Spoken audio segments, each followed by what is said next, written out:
You're locked in to the hottest station on the planet. Resistance is futile. The revolution has begun.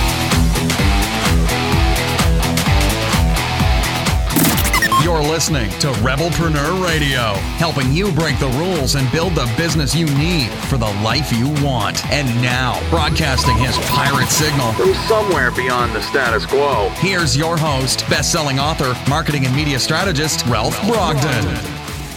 Hello and welcome to Rebelpreneur Radio. It's the show that helps you build the business you need so you can live the life you want. I'm Ralph Brogden.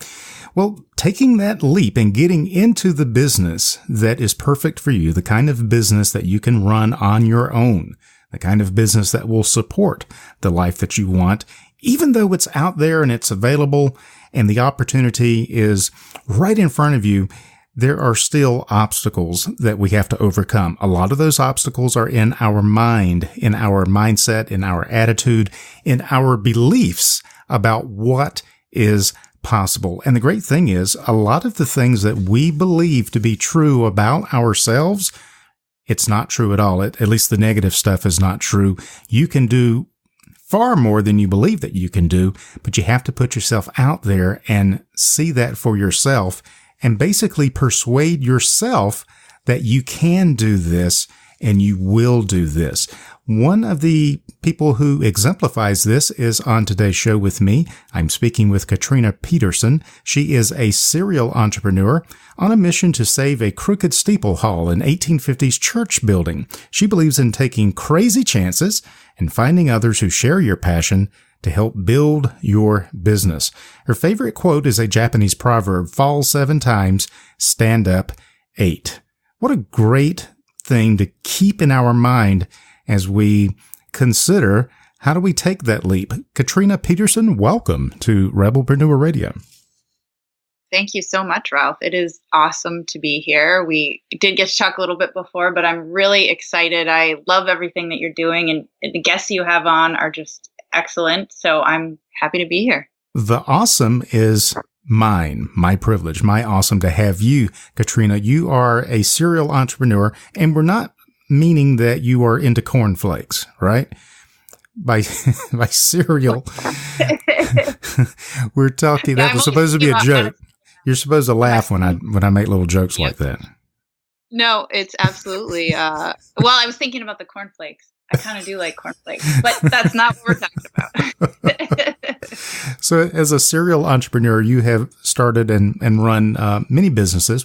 Tell us a little bit about how you got started doing what you're doing now with Crooked Steeple Hall. What's your story? All right. Well, I did co-own a property management company with my ex-husband. At the time, we were married. He was my husband. And I lived in a little town called Winterport. And I was driving down Main Street one day. I had already had in my head that I thought, well, we're already working on other people's properties. Wouldn't it be nice to buy some properties of our own and start renting them as rental income investments? And I saw a building. It was a church building, but it did have a sign out front that said, for sale by owner. And at the time, we didn't have a lot of... Who was the owner? God? Yeah. No, it actually had been owned privately for, at that point, almost 20 years. So it hadn't been a church for a while. It had been, first it was privately owned by someone who I'm told used it basically as a man cave. He had a pool table up where the pulpit used to be, and he built an apartment into what used to be the church kitchen. Interesting. And then after that, it became a music store and a music hall, and they had a music store in the ground level basement space and a hall upstairs where the pews from the church were still attached and still in there. So they would do plays, they would host concerts, that sort of thing. And then at some point it just fell into disuse and they shut the music store down. And at some point later on decided it was time to sell the building. Interesting. So you saw this as an opportunity to do something you've been wanting to do for a while. I did. And, most people don't think to themselves, gee, buying a church, big on my bucket list, It's not something I wasn't setting out to buy some very unique building. I just saw that there was an apartment and it was for sale by owner. And quite honestly, because we didn't have a lot of cash to plunk down at the time, I thought to myself, well, maybe they'll do owner financing. This is something I've read about. People do this, although it's not common. It is something that happens. And I reached out to the owners and they actually were willing to do that. And that just got me started. And, I typed up a loan document. I did the whole amortization schedule and we met and we signed and voila. Voila. And the rest is history. Now, I know the answer to this because I've been on your website, but for our listeners who haven't met you and haven't visited your website yet, what are you doing with the church building? Well, what I am doing is renovating it. Of course, it's a church building. So it's a large structure where people can gather, and that's how it exists today. At the time I bought the building, the roof was leaking. The apartment was in pretty rough shape, and I renovated the apartment first. I do rent that out short term to people. A lot of people that want to come see Acadia National Park, which is just a beautiful place. Check out Maine. I actually get a lot of remote workers now, people that stay for like a month and they can work and they can also vacation. The rest of the building, however, is still what used to be the church space and where the choir would practice. And I'm renovating that to be an event hall and a wedding center. Very exciting. So you've taken this and you have, I guess, gone beyond your comfort zone and taking the leap, but now you're beginning to see the fruit of your labor. That's got to be very exciting. It is very exciting. And I think the most exciting thing is truly embracing, when we started the podcast, you're talking about sort of the inner work and the rejection and all those themes. I think that's the most exciting thing at this point is in the beginning, I did a lot of the work myself. I did everything myself. I did have help from the community from time to time, but I was also very inward focused. Hard for me to reach out and get that help. I still had, and I always will, everybody has work to do all the time. But I still had those feelings of like, I needed to do this on my own and I needed to make it work and I could work hard enough and it's going to come. And the most exciting thing I think that's really taken me to the next level is finding others that do things that I am either not good at or I don't enjoy doing or that I really have no expertise in at all or no time to do. And that's, I think, the most exciting thing is that sort of breakthrough and finding, and I now have a team of 5 people that work with me in different capacities that are so incredible, and trusting them is the biggest thing. Trusting them and trusting myself that it's okay and that I can let these people into my world and that my way or my sort of urge for perfectionism, if you will, doesn't need to be, and that other people are certainly capable and competent and willing and there to be my partners. I love that. And I think that really, there's a lot of things there to unpack in what you are revealing to us. First is the inner game, the way you think about yourself, the way you push forward, your self-talk, confidence. And then there is expanding outward from the inner game to the outer game, which is building the relationships, building the team so that you can scale. And what you've done is tapped into what Warren Buffett talks about with the zone of competency, meaning that if we really want to be productive, profitable, happy with our business and our life, we can't do everything, and nobody is good at everything anyway. So we focus on the things, the 2 or 3 or 4 things that we're really, really good at. And then we find other people who are really, really good at the things we don't want to do or the things that we don't know how to do. And we let them do what they're best at. And that's where we get the team acronym. Together, everyone achieves more. And it sounds kind of elementary, but in your case, it really makes a lot of sense. Absolutely. Well, I'm just me And there's only one me. And I certainly can rip up floorboards and paint walls. And I can also do blog posts, and I can also do accounting. And I'm certainly capable, as many, all of us are capable of all of these fantastic things. But when there's only one of you, there's only so many hours in the day. And unfortunately, you can't make more. And of course, you also want to try to have a life of sorts. I have children, I have a partner, and I would love to spend time enjoying with them. Time outside of my building. Sure. Or off of the computer.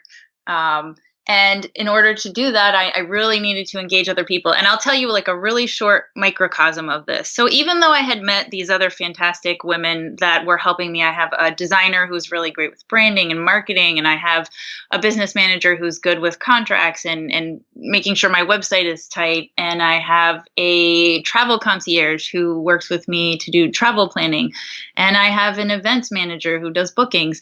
I was still putting myself in the middle of all of those people. And really just 2 or 3 months ago, I had this epiphany. I was doing something with my designer and talking to the event coordinator because she was coordinating something, and I'm designing the flyer. And I'm thinking, what am I doing? Why? Can you move that 5 pixels to the left? Oh, yes, I was doing that. Okay. Yeah. I mean, I've been there. I understand. I'm resonating with what you're talking about. We've all been there, micromanaging the team that we're working, supposed to be working for us.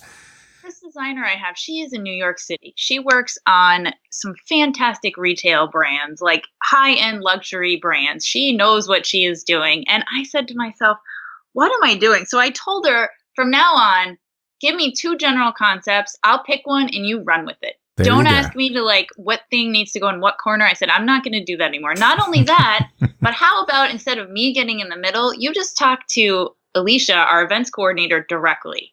There you go. And you guys figure it out. And then not only that, you also, if it's something that needs to be printed, talk to the printer. Here's the printer I use. You talk to them. Or you don't even have to use this printer. Find somebody to print it. Ask me how many I want and go. And I actually did this huge introduction because prior to that, I was sort of the spoke, or the hub, in the wheel. They were all kind of out on a spoke, and everything was going through me. So I did this huge introduction, and I introduced everybody to everybody else. I copied everyone. I said, here's everybody. Here's how we all fit together. We're all working on this. And here's how I see you all interacting together. Which was huge. It was huge, I'm telling you, because prior to that, I sort of felt like I had to have my hand in things. And then just to sort of, it's like almost like somebody slapped me in the face, what are you doing? All these people are incredibly competent. They have great expertise far beyond, I'm certainly not a designer, and I am not an events manager. So why am I trying to get in the middle of what they do best? And that epiphany of just really, it's been coming, and I've been working through it, of course, otherwise I wouldn't have these people.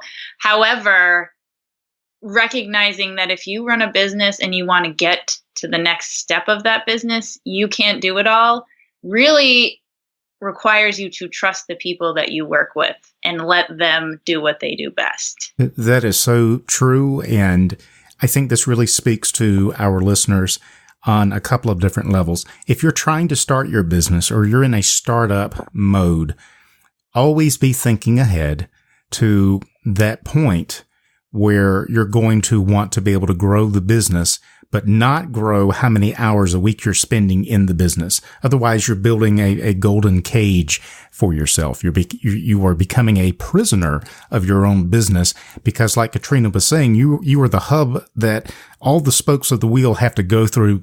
And if you get sick or you get hit by a bus and go into a coma, the business ceases to function because you designed it that way.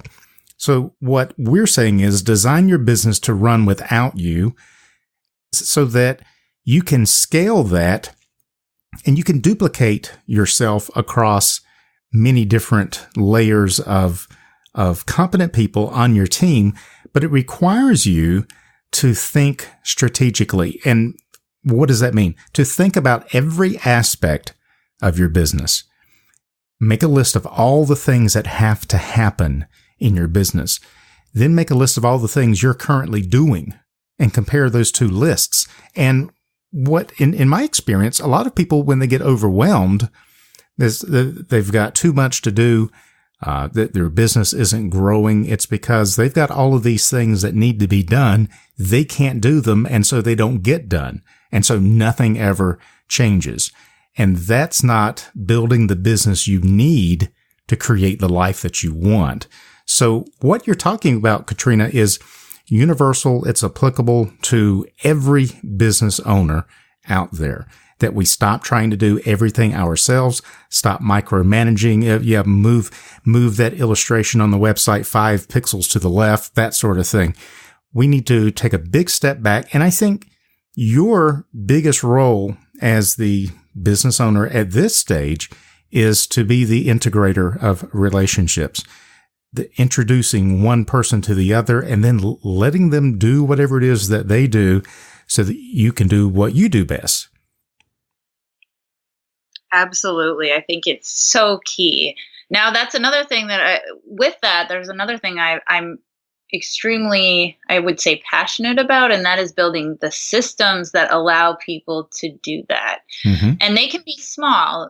Google Drive is a great tool. So getting into some nitty-gritty, how-tos, but really putting things in a centralized location that these people that you work with can also access.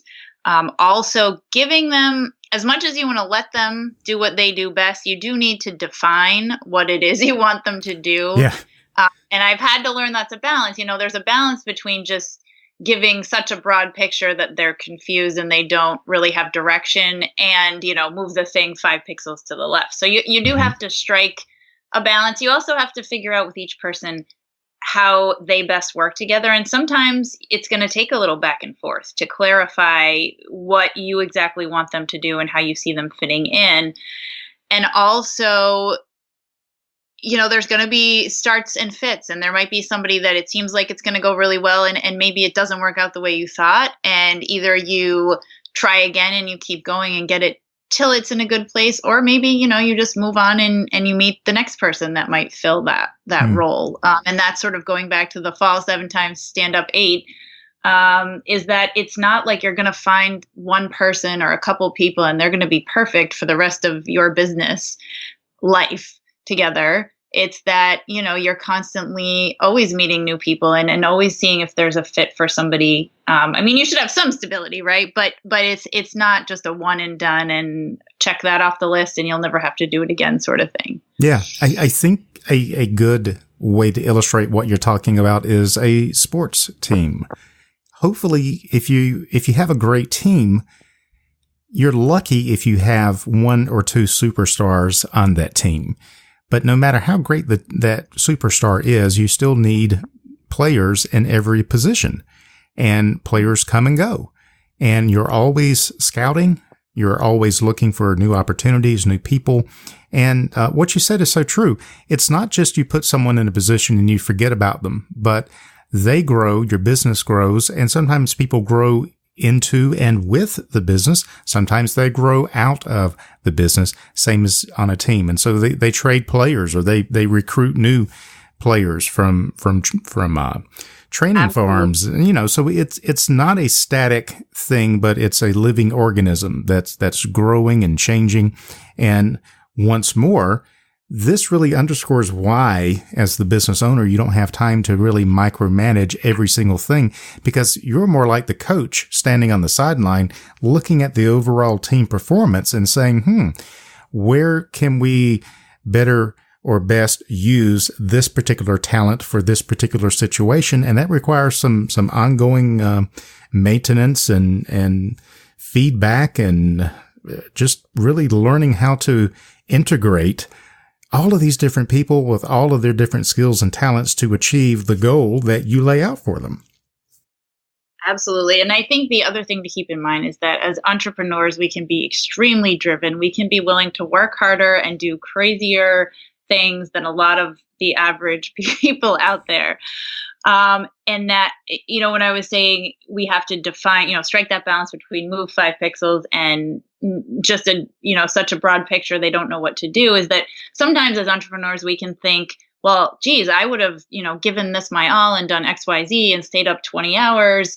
But that's not realistic for everybody that you're working with. So you do have to figure out as an entrepreneur, what's your style to relay enough information that they do what you need them to do, or fill that role that you need them to fill without micromanaging. And I do think entrepreneurs tend to sort of have either they micromanage because they think they know how to do it best, or they think, well, this person clearly would do it exactly how I did it, which is, spend 24 hours in a 24-hour day until it's absolutely perfect. Yeah. And then you've got a company full of mini-me's instead of people who are fulfilling their own potential and their own gift. And I remember Dan Kennedy used to say that not to think of your employees as owners, because if they were, they would be your competition. They wouldn't be working for you.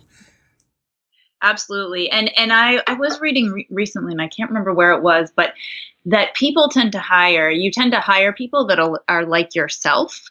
And rather than doing that, really you should seek to find people that fill those gaps, not only personally. So, I'm a mom, so maybe I hire other mothers, which actually is true when I look at the people that I've interacted with, but I do have some people who aren't.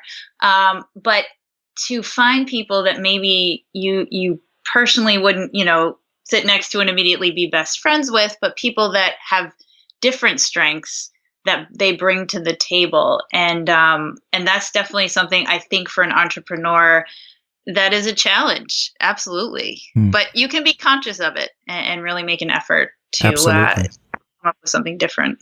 Yeah.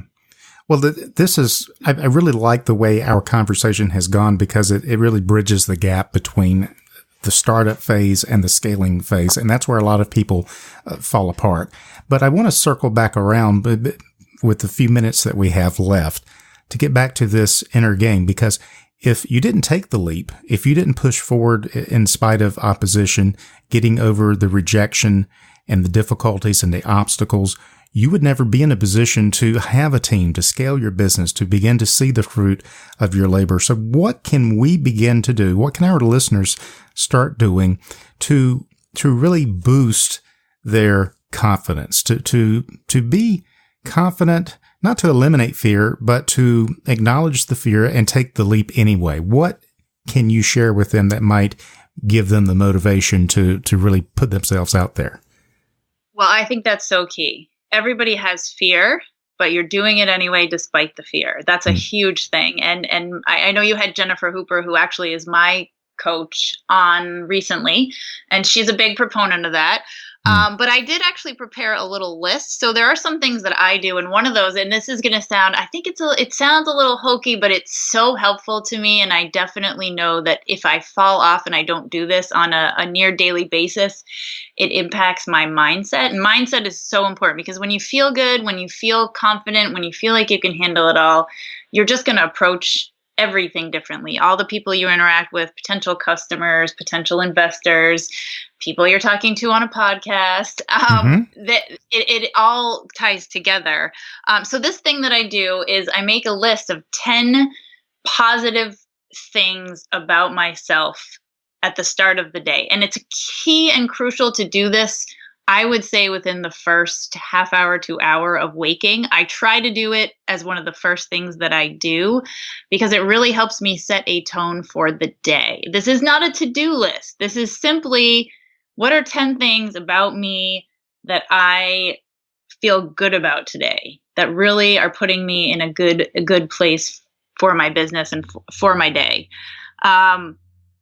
The other thing that I would really, really say is important is I love podcasts. And I actually made a list of some of them, because I think it's easy to get inside your own head. And, it's important to have a variety of sources that keep you pointed in the right direction. And one of my favorite podcasts is Mind Your Business by James Wedmore. I don't know if you're familiar with that one. Mm-hmm.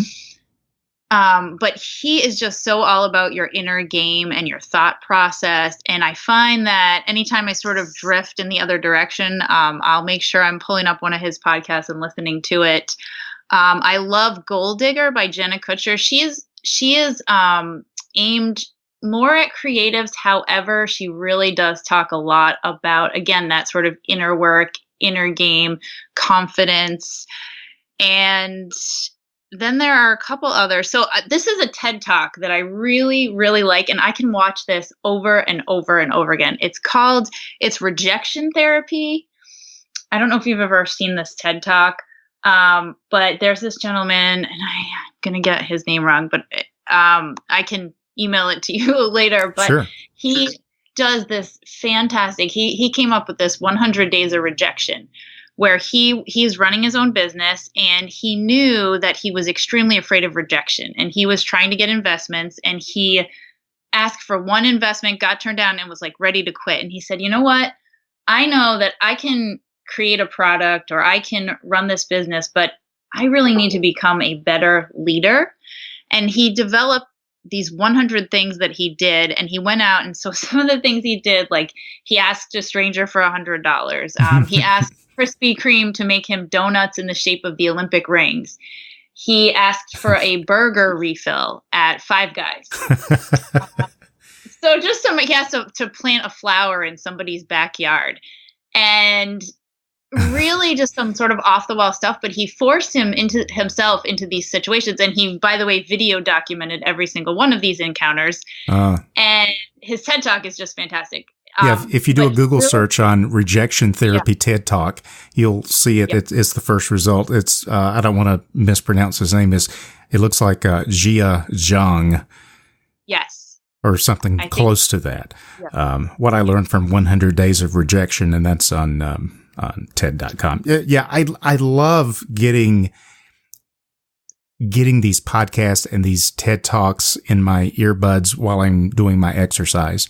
So and this is where Michael Gerber talks about the difference between working in your business and working on your business. So when I'm here at the microphone or I'm at the computer writing something, I'm working in my business. But when I'm out exercising, I can plug into these motivational talks, and then I'm working on the business, standing outside of it, working on it as a business owner, which 99% of the time means working on myself, my mindset, my self-talk. So these are really, I wrote them down, and these are going to be things that I will look at and stick into my playlist. Absolutely. And then there is one other one that isn't business focused. However, I find it to be a fantastic resource when you are in business, of a conversation starter. And we all need good conversation starters that aren't about politics or religion, yes, right? Agreed. And it's Stuff You Should Know.